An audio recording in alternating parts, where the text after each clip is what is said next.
Price God. இன்றைய தியானம் பிரசங்கி 12:8 முதல் 14 வரை. மாயை மாயை எல்லாம் மாயை என்று பிரசங்கி சொல்லுகிறான்.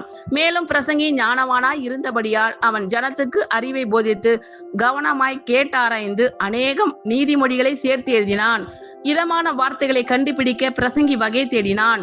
எழுதின வாக்கியங்கள் செவ்வையும் சத்தியமும் ஆனவைகள்.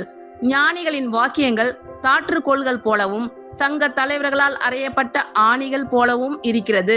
அவைகள் ஒரே மேய்ப்பனால் அளிக்கப்பட்டது. என் மகனே, இவைகளினாலே புத்தி அடைவாயாக. அநேகம் புஸ்தகங்களை உண்டு பண்ணுகிறதற்கு முடிவில்லை. அதிக படிப்பு உடலுக்கு இளைப்பு. காரியத்தின் கடை தொகையை கேட்போமாக. தேவனுக்கு பயந்து அவர் கற்பனைகளை கைக்கொள். எல்லார் மனுஷர் மேலும் விழுந்த கடமை இதுவே. ஒவ்வொரு கிரியையையும் அந்தரங்கமான ஒவ்வொரு காரியத்தையும் நன்மையானாலும் தீமையானாலும் தேவன் நியாயத்திலே கொண்டு வருவார். ஆமென். Thank you Lord.